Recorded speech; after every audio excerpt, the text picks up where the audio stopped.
আসসালামু আলাইকুম, নমস্কার। Welcome to my channel Mumtaz blogs.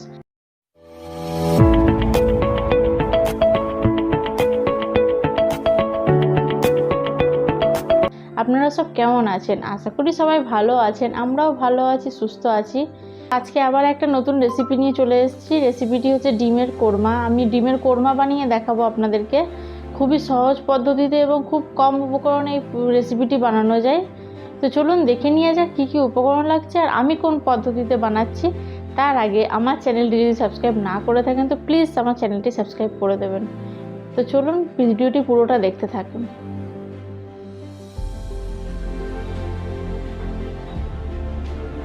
এখানে আমি 4টে ডিম সেদ্ধ নিয়ে নিয়েছি। আমি আমার দরকার মতো ডিম নিয়েছি, আপনারা চাইলে কম বেশি করতে পারেন।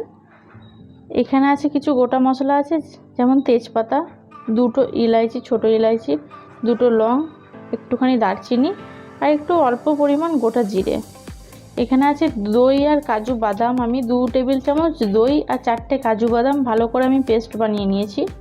এখানে আছে হাফ টিস্পুন ধনে গুঁড়ো, হাফ টিস্পুন লঙ্কা গুঁড়ো, অল্প পরিমাণে চিনি নিয়েছি। এখানে আছে নুন। এখানে আছে 1 টিস্পুন আছে আদা রসুন বাটা। এখানে আমি একটা মিডিয়াম সাইজ পেঁয়াজ আমি পেস্ট বানিয়ে নিয়েছি। এখানে আমি একটা পেঁয়াজ নিয়েছি, কুচি করে নিয়েছি। এখানে আছে হাফ কাপ বা একটু ছোটো গ্লাসের আমি 1 গ্লাস দুধ নিয়েছি। আর এখানে পরিমাণ মতো তেল লাগছে। তো চলুন এবার বানানো স্টার্ট করছি। সবার প্রথমে আমি একটা নাইফ নিয়েছি।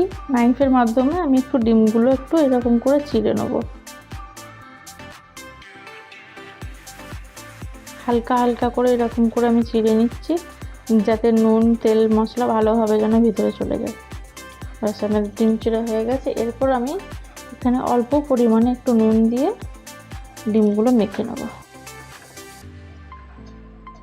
এবার আমি একটা প্যান নিয়ে নিয়েছি, এর মধ্যে আমি তেল দেবো। আমি অল্প পরিমাণে তেল দিয়েছি ডিমটা ভাজার জন্য। তো তেলটা গরম হলে আমি ডিমটা দিয়ে দেবো। তেলটা গরম হয়ে গেছে, আমি আবার ডিমগুলো দিয়ে দেবো। আমি হালকা ডিমগুলো ভেজে নেবো, বেশি আমি লাল করব না। বেশি লাল করলে কি হয়, ডিমটা শক্ত হয়ে যায়। হালকা একটু গোল্ডেন কালার হয়ে গেছে, বাস আমি এই পর্যায়ে আমি ডিমগুলো তুলে নেবো।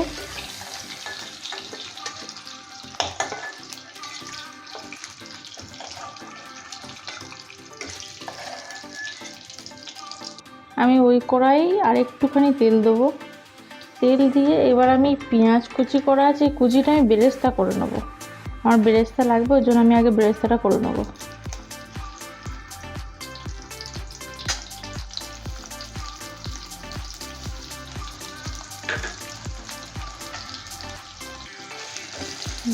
আমি পেঁয়াজটা আস্তে আস্তে লাল করা করে নিয়ে বেরেস্তাটা বানিয়ে নেব। পেঁয়াজ পুরো লাল লাল করে আমার পেঁয়াজের বেরেস্তাটা হয়ে গেছে। এবার আমি বেরেস্তাটা তাড়াতাড়ি করে তুলে নেব, নাহলে বেরেস্তাটা আবার পুড়ে যাবে। আমি এবার ওই তেলেই আর তেল দিচ্ছি না, ওই কড়াইয়ে আমি এবার গোটা জিরেটা দিয়ে দেবো। গোটা জিরে দিয়ে দিয়েছি, তেজপাতাটা দিয়ে দিচ্ছি আর দেবো পেঁয়াজের বাটাটা।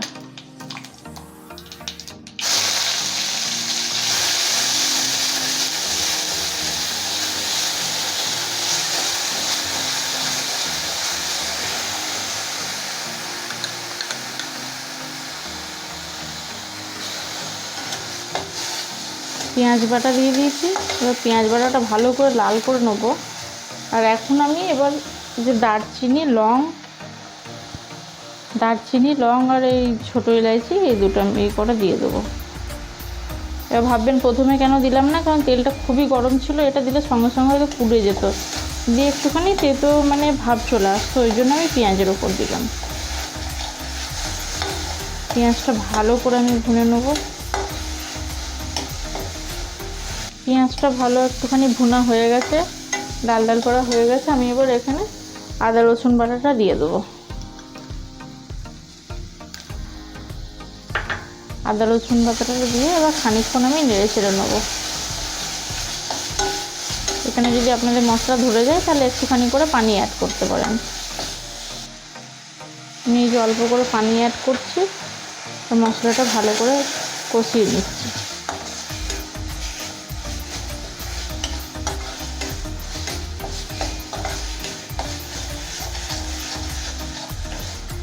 আদা রসুন পেঁয়াজটা কষানো হয়ে গেছে, আমি এখানে মশলা অ্যাড করব। আমি এবার এখানে লঙ্কা গুঁড়োটা অ্যাড করব, আর দেবো ধনে গুঁড়ো, আর দেবো অল্প পরিমাণে নুন দেবো আমি। যে একদম পুরো শুকনো হয়ে গেছে, মশলার তলায় ধরে যাবে, ওই জন্য আমি 2 চামচ মতো পানি অ্যাড করছি।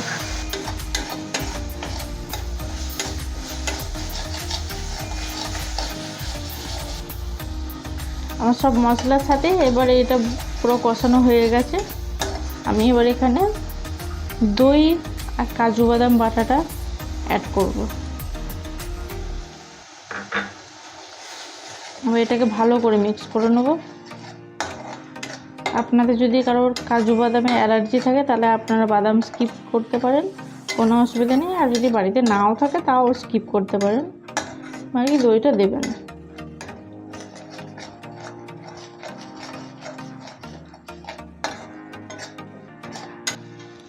সবগুলোর সাথে মশলাটা পুরো রেডি হয়ে গেছে। আমি এবার এখানে ডিমগুলো অ্যাড করব। ডিম দিয়ে আবার ভালো করে নেড়ে চেড়ে নিয়ে ভালো করে কষিয়ে নেব, যাতে ডিমের ভেতরে সব মশলাগুলো চলে যায়।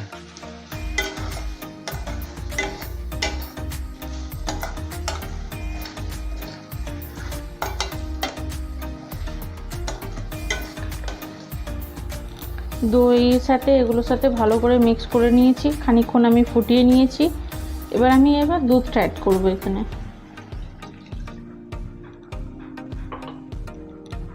দুধ দিয়ে এবার ভালো করে নেড়ে চেড়ে নিয়ে এবার এটাকে 5 থেকে 10 মিনিট লো ফ্লেমে এটা ফুটিয়ে নিতে হবে। ডিমের কোরমায় গ্রেভি হয় না বেশি, ওই জন্য দুধটা ফুটবে খানিকক্ষণ, তবেই ভালোভাবে টেস্ট আসবে।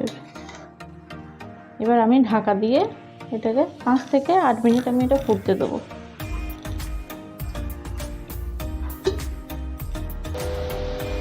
প্রায় 6-7 মিনিট হয়ে গেছে, আমি এবার চেক করে নেব গ্রেভিটা কেমন হয়েছে। খুশবুটা খুব সুন্দর আসছে। হ্যাঁ, গ্রেভি প্রায় হয়েই এসছে। আমি এবার এখানে চিনিটা দেবো। চিনি না হলে কোরমা একদমই খেতে ভালো লাগে না, কোরমাতে চিনিটা লাগবেই। আমি অল্প পরিমাণে আমার স্বাদ অনুযায়ী আমি চিনি দিচ্ছি। আমি প্রায় 1 চামচ মতো চিনি দিলাম। চিনিটা দিয়ে আমি এবার নেড়ে চেড়ে নেবো। প্রায় হয়েই এসছে। আর এখানে এবার আমি যে বেরেস্তাটা বানিয়েছিলাম সেই বেরেস্তাটা আমি অ্যাড করব। এতেই হচ্ছে কোরমার আসল ফ্লেভারটা আসে।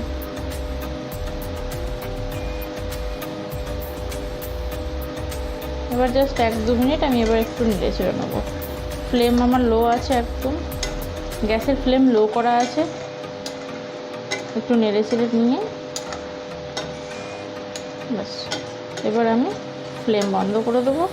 কোরমা রেডি হয়ে গেছে। আমি এবার আপনাদেরকে প্লেটে সার্ভ করে দেখাচ্ছি।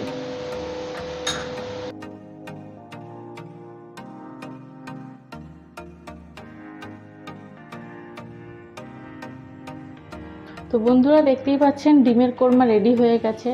অনেকে অনেক রকমভাবেই বানায়, বাকি আমার কাছে মনে হয় যে এই যেভাবে বানিয়েছি সেটা খুবই সহজভাবে বানানো যায়, খুবই তাড়াতাড়ি বানিয়ে নেওয়া যায়। তো আমি যখনই বানাই তো এইভাবেই আমি বানাই, খেতে খুবই ভালো হয়। আপনার বাড়িতে অবশ্যই ট্রাই করবেন।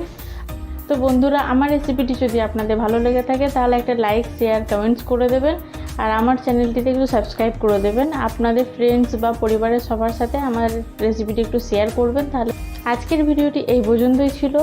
আবার এরপরে একটা নতুন ভিডিও নিয়ে, নতুন রেসিপি নিয়ে আপনাদের সামনে হাজির হয়ে যাব। আপনারা যেভাবে আমাকে সাপোর্ট করছেন প্লিজ সেইভাবে সাপোর্ট করবেন। ভালো থাকবেন, সুস্থ থাকবেন। আল্লাহ হাফিজ।